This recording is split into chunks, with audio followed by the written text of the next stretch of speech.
Perkenalkan, saya Dr. Elizabeth Sulastri Nugraheni. Saya seorang dokter umum dan ahli pendidikan profesi kesehatan.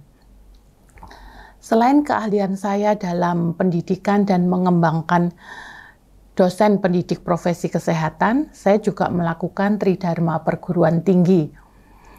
Video ini saya buat untuk memenuhi persyaratan PDD UKTPT Serdos tahun 2025. Dalam bidang pendidikan, saya mengampu mata kuliah literasi belajar dan teknologi di kedokteran, etika kedokteran dan humaniora, dan ilmu kesehatan masyarakat.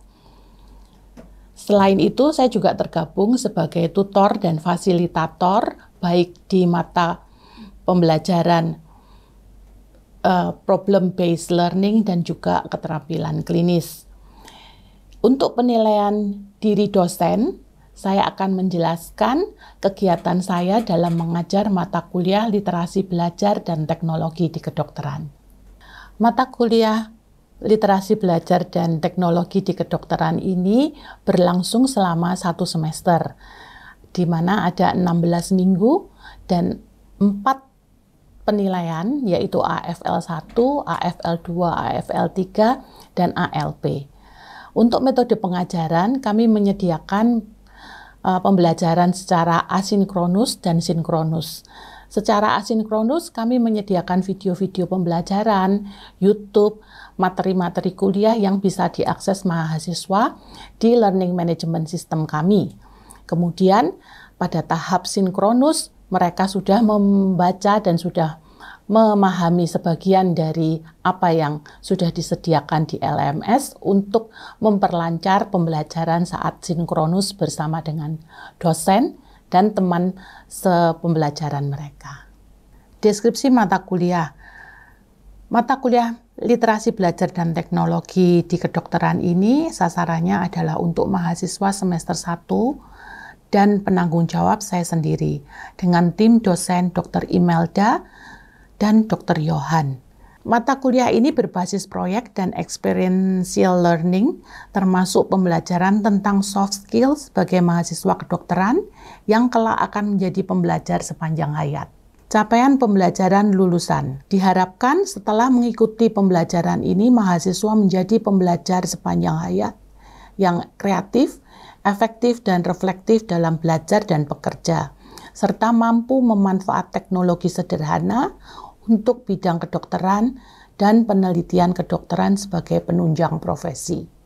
Dalam slide ini tertera sub CPMK dan bobot penilaian masing-masing dari sub CPMK tersebut. Sub CPMK dan bobot penilaian. Pada slide ini tertera komponen-komponen kemampuan tahap akhir yang ingin dicapai. Sub CPMK 1 dengan bobot 25%, sub CPMK 2 dengan bobot 25%, sub CPMK 3 dengan bobot 25%, dan sub CPMK 4 25%. Berikut adalah tentang skala penilaian. Pada AFL 1, AFL 2, dan AFL 3 dan 4, kami merancangkan kriteria, bobot, dan skala pencapaian mahasiswa. Jika mahasiswa mencapai nilai 45 sampai 54,99, mahasiswa dikategorikan kurang. Jika mencapai nilai 55 sampai 69,9 di bawah standar, dan mencapai kategori mastery jika mendapatkan nilai 70 sampai 84,99. Sedangkan mahasiswa yang mendapat nilai 85 sampai 100 adalah mahasiswa yang melampaui ekspektasi dari pencapaian CPMK ini. Topik perkuliahan pada mata kuliah literasi belajar dan teknologi ini ada 14 topik. Di minggu 1 sampai dengan ketiga, mahasiswa lebih belajar tentang teknologi. Bagaimana mereka memanfaatkan teknologi, bagaimana mereka memanfaatkan kecerdasan buatan untuk proses belajar dan proses mereka nanti untuk menjadi dokter. Dan melakukan penelitian-penelitian dengan dasar bukti. Kemudian di minggu ke-4 sampai dengan minggu ke-6, mereka belajar bagaimana meregulasi diri sendiri dan menjadi pembelajar yang reflektif, sampai akhirnya mereka mampu mendesain smart goal dan roadmap mereka dalam dream board. Kemudian pada minggu ke-7 sampai dengan akhir perkuliahan ini, mahasiswa lebih belajar tentang bagaimana mengolah data statistik dari big data, mengolah data dengan menggunakan aplikasi Orange, dan mendesain sebuah website untuk menjadi bahan media belajar bagi mereka dan bagi masyarakat yang melihat website mereka. Metode pembelajaran pada mata kuliah literasi belajar dan teknologi ini meliputi metode tradisional dan metode interaktif. Pada metode tradisional, kita melakukan pembelajaran dengan ceramah interaktif, di mana mahasiswa tetap belajar secara mandiri, karena mereka sudah mengakses LMS dan melakukan tahapan belajar asinkronus. Kemudian secara interaktif, kami mendesain pembelajaran kami memakai metode team-based learning, studi kasus, project-based learning, pembelajaran berbasis teknologi, dan blended learning.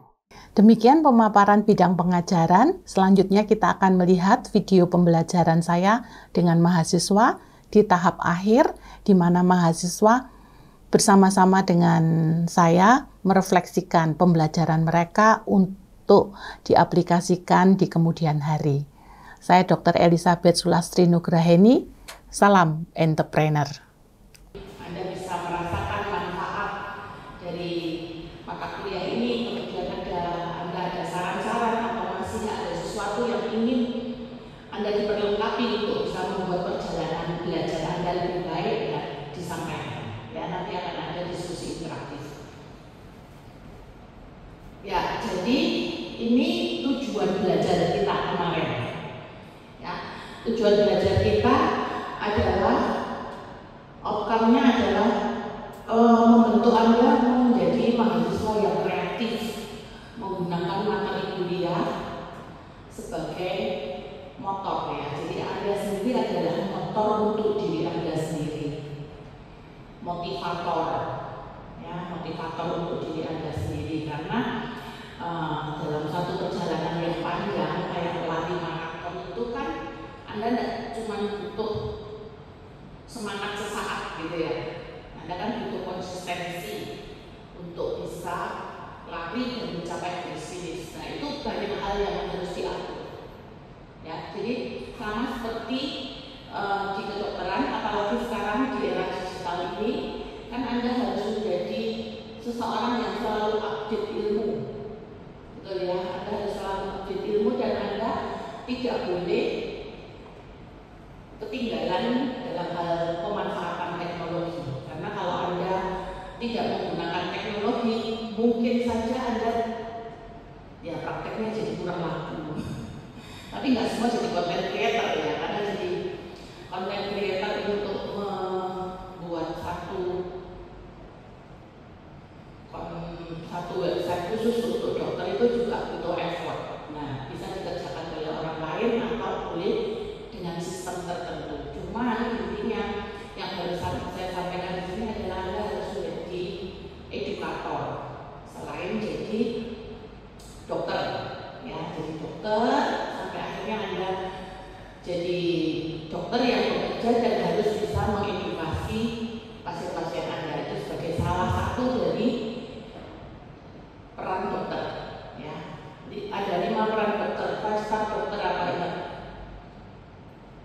Dokter sebagai penyedia layanan kesehatan. Terus apa lagi? 5-star dokter. Silakan, ada mau berpendapat?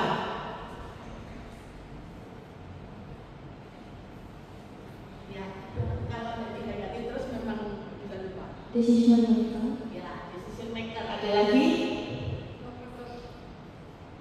Ya, silakan.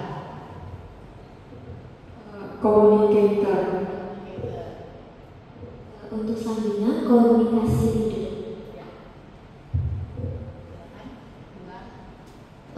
Manajer. Manajer. Oke, jadi itu kurang lebih ya 5 capaian yang harus Anda miliki saat Anda nanti jadi dokter, dan itu diperlengkapi di FK mulai dari semester 1. Memang saat dosen mengajar mungkin nggak ngomong ini ya bagian kamu menjadi komunikator, enggak. Tapi kalau Anda selalu ingat ya, bear in mind kalau aku tuh punya 5 peran nanti kalau lulus. Kalau saya biasanya tak tulis tak tempel di mana yang saya kelihatan terus. Ya, tempel di tempelan kulkas, tempel di kulkas. Oh, hari ini aku belajar apa ya? Oh, berarti ini aku belajar jadi komunikator. Kalau saya harus membuat edukasi pasien. Terus sebagai manajer apa? Ada yang ingat? SDD.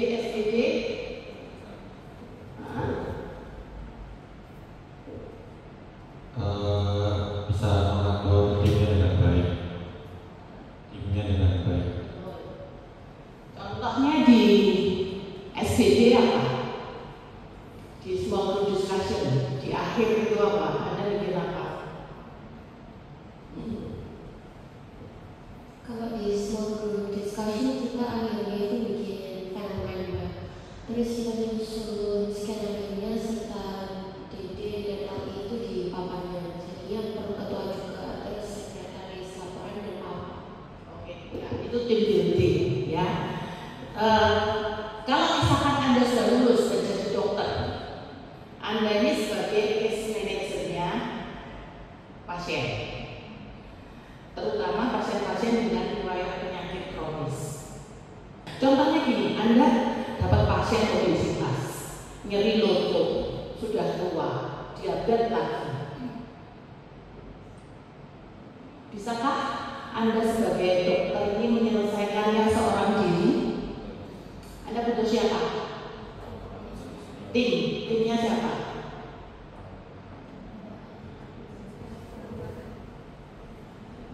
Tentu kita juga perlu ada perawatnya juga, terus kita konsultasi sama dokter spesialis yang lain untuk penyakit kronis ini. Ya. Ada lagi? Vini? Perlu tim tenaga medis yang lain. Selain dokter juga mungkin tanya sama suster dan juga pasiennya. Ya, betul. Ya, jadi terutama untuk pasien-pasien dengan penyakit kronis seperti yang tadi saya sampaikan, pasien itu kan datangnya dengan simptom, gejalanya ibu ini apa? Anggap dia ibu ya, dengan nyeri di lutut. Ya, edukasi apa yang Anda sampaikan? Dikasih obat, gimana? Ya, saya dikasih obat tapi juga dikasih nasihat juga sih. Nasihatnya kalau misalnya dia nyerinya dilihat dulu apakah dia waktu bergerak atau mungkin bisa waktu bangun pagi, tergantung. Kalau atau mungkin juga bisa karena obesitas karena bebannya tinggi, jadi mungkin untuk nutrisi dan pola hidup sehat. Ya, betul. Makasih ya. Jadi tentunya pasien itu pulang Anda obati gejalanya, kasih obat nyeri. Dok, saya ada sakit mah. Anda harus perhitungkan juga efek samping obat nyeri ini. Lalu pesanan apa untuk pasien? Bu, ini saya kasih obat 5 hari. Diminumnya sesuai dengan aturan minum yang saya tulis di situ ya, supaya tidak mengganggu mah ibu. Ya. Terus apalagi yang kita sampaikan, kontrol lagi berapa lama? Ya, seminggu misalkan. Untuk apa dok kontrol seminggu? Melihat perkembangannya sejauh. Ya, oke. Selain itu, ada lagi yang harus saya kerjakan dok. Misalkan pasien itu pinter nih ya, dia tahu gitu ya bagaimana harus tanya. Ada lagi yang harus saya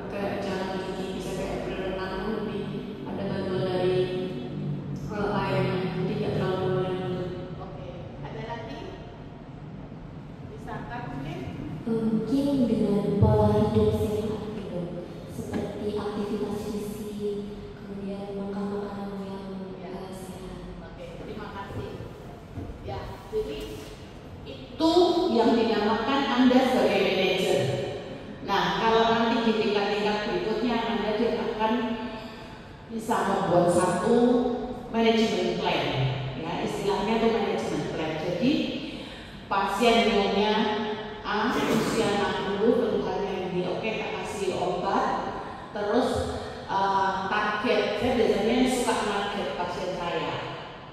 Kalau perlu kita sedia timbangan, sedia meteran gitu ya, ukur tinggi berat badan, tinggi badan untuk menentukan BMI, terus kemudian saya ukur lingkar perut, terutama kalau saya takut dia kena obesitas. Konsekuensinya dari obesitas sentral apa? Kalau perutnya tak buncit, badannya nggak buncit amat, tapi perutnya buncit, itu gejala dari metabolic syndrome. Metabolic syndrome bahkan modal dasar untuk jadi sakit apa? Diabetes, lagi hipertensi, jantung koroner.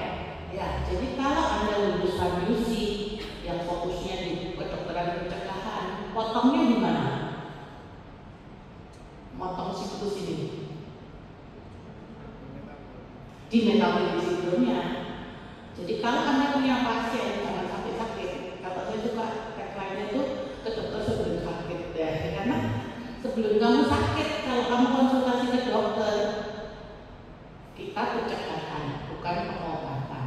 Ya, jadi itu semua kelengkapan-kelengkapan yang kita berikan ke adik-adik selama pembelajaran di mata kuliah medical literasi ini ya. Jadi walaupun kayaknya boring gitu, tapi ya memang itu sesuatu yang harus dilewati. Ya, karena tujuannya Anda harus menjadi 5-star dokter itu tadi. Ya. Dan pelan-pelan secara bertahap nanti Anda akan tahu ternyata nih kalau menjadi dokter sebagai manajer, terus tadi dokter sebagai decision maker. Florence bilang tadi, desain apa? Yang bikin keputusan untuk pengobatan bukan dokter ya, harus pasien dengan informed consent yang Anda jelaskan. Jadi Anda penjelasannya harus full gitu ya, supaya pasien itu bisa memutuskan sendiri untuk kebaikan mereka.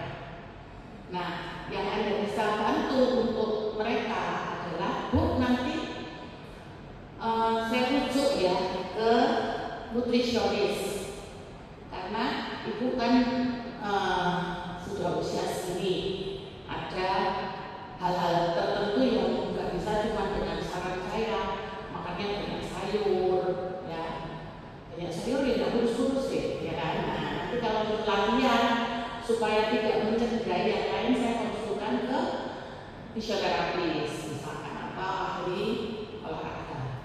Nah, itu peran dokter sebagai decision maker, dia yang memutuskan untuk pasiennya, ya seperti itu. Nah, ini tugas-tugas untuk AFL 1, AFL 2, AFL 3, ya, dan AFL 4.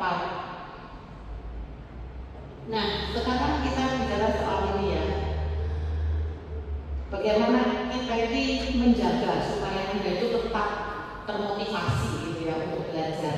Aduh, blog ini kok belum paham ini, belum paham itu gitu ya. Terus tak belajar kok masih nilai saya belum maksimal gitu ya. Nah, apa yang harus dijaga? Motivasi ya. Motivasi sama mindset.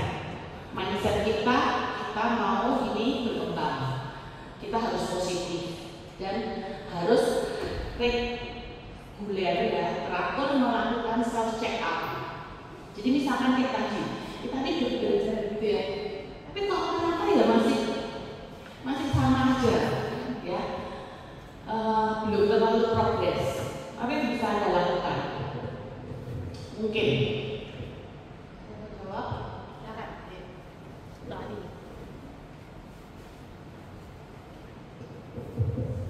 Jadi untuk motivasinya itu sebenarnya kita harus mempunyai target. Jadi kita mempunyai target itu biar bisa kayak aku harus bisa ikut. Jadi harus melalui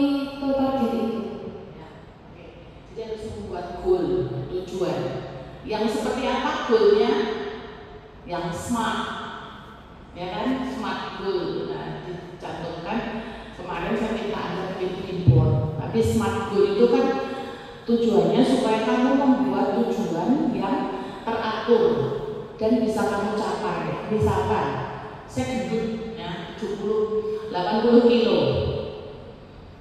saya mau turun, jadi berat badan saya 70 kilo dalam 1 bulan. Bisa nggak? Bisa. Apa yang harus saya lakukan?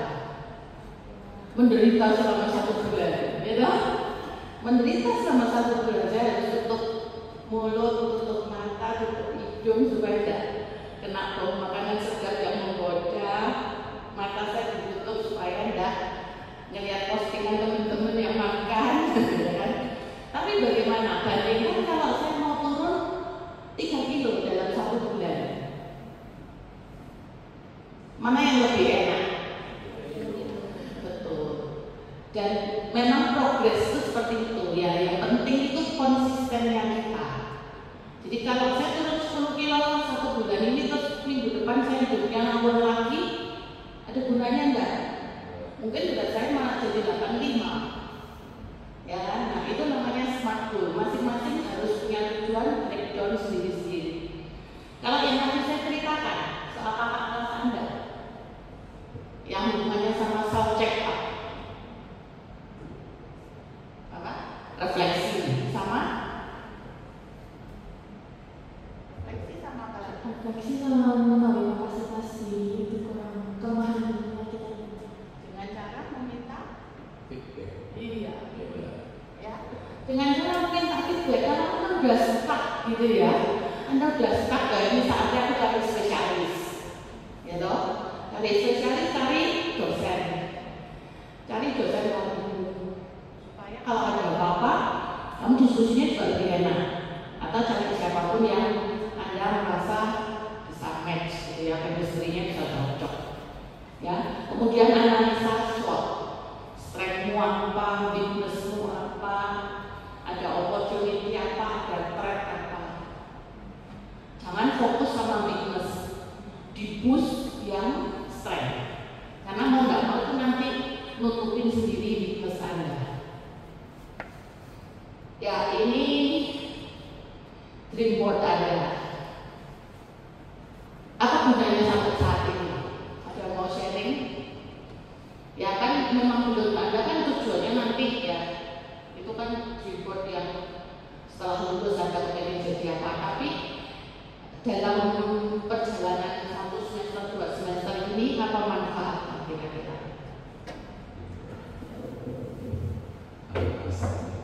Sebenarnya dari report yang dari presiden itu berguna banget sih buat saya sebagai mahasiswa yang sebenarnya kita kan perpindahan dari siswa menjadi mahasiswa yang itu banyak tidak tahunya. Jadi kita lagi merancangkan untuk lebih terarah dan fokus terhadap satu-satu dulu agar kita tidak melenceng ke satu arah, melenceng ke yang lain. Jadi tetap fokus dalam setiap tujuan yang ada kita, dan kita harus ingat ini yang harus kita capai, dan kita memiliki segala usaha-usaha yang untuk mencapai mimpi itu gitu kalau dari saya. sama juga kayak Jojo. Di sini saya juga mendapatkan manfaatnya. Kalau nanti ke depannya setelah saya lulus tuh saya punya targetnya untuk menjadi apa, sehingga saya harus persiapkan dari sekarang itu seperti apa. Ada yang mau nambah lagi?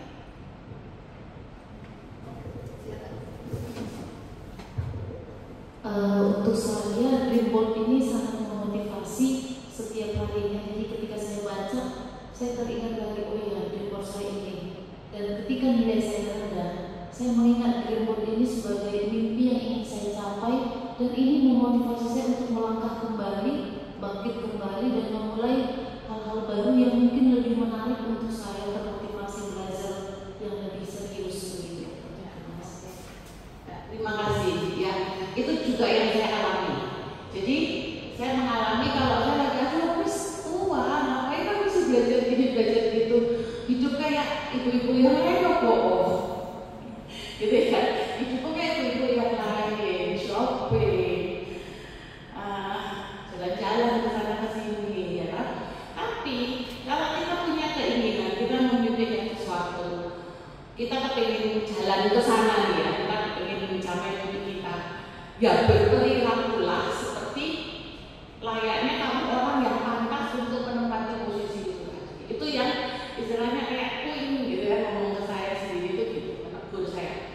Nah, ya kalau kamu pengen nggak? Kalau nggak pengen ya terserah. Tapi kalau kamu pengen, berperilakulah seperti yang Anda mimpikan. Ya.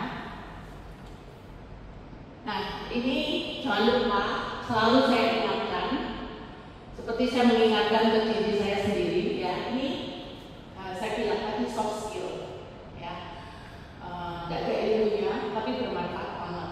Maksudnya tidak ada bukunya, tidak ada textbooknya soft skill, tidak ada. Kalau dia punya textbook soft skill, ya tetap itu bukan soft skill, hard skill karena kamu harus membaca. Tapi soft skill itu adalah penerapannya. Ya, jangan terlena karena tahu-tahu tuh kita kehabisan waktu. Waduh, sudah bulan Mei, ya. Kalau saya sudah bulan Mei, terus langsung saya menghitung hari Juni, Juli, Agustus, Desember sudah dekat. Ya, karena apa? Karena saya menyesal. Ada sesuatu yang saya kadang kehilangan waktu. Kehilangan waktu itu karena apa? Poor planning. Terlalu banyak yang saya kerjakan. Saya tidak memilih salah satu yang fokus. Ya, karena tantangan dunia kita sekarang itu kan pace-nya tuh cepet banget gitu ya. Pace-nya cepet banget, dan kalau kita pengen diakui kita itu kayaknya harus sukses segalanya. Gitu. Itu tuntutan dunia. Nah, kita mau ikut arus atau kita mau punya satu fokus tujuan. Kemudian distraksi itu ada di mana-mana. Paling dekat ya di handphone kita. Ya, jadi kalau ada tips belajar itu kan pakai aplikasi ada namanya Forest atau apa-apa atau Pomodoro, teknik 20 menit sudah tidak urusan dari handphone. 2 kali 20 menit, 3 kali 20 menit lebih cepat, lebih lama, lebih baik untuk Anda karena Anda lebih fokus dalam membaca sesuatu and grab something important from the learning ya. Terus procrastination, jangan menunda. Oke ya. Ya ini tantangan. Jangan menunda itu karena banyak sekali yang harus kita kerjakan, bukan karena kita ini mau menunda gitu kan. Nah, jadi mana yang prioritas? Ya planning sama fokus kita. Oke. Kita cek self check up-nya ya. Terus menerus ya, reguler. Kita check up terus dari skill, will, sama self regulasi kita yang ada 10 komponen. Nah, jadi ini yang saya minta dari adik-adik untuk mengerjakan ini. Silakan kerjakan, ya. Nanti boleh dikirim ke PDF yang ada. Ada pertanyaan sampai sini? Silakan. Jika ada yang mau ditanyakan boleh sambil kita mengerjakan ya. Terima kasih.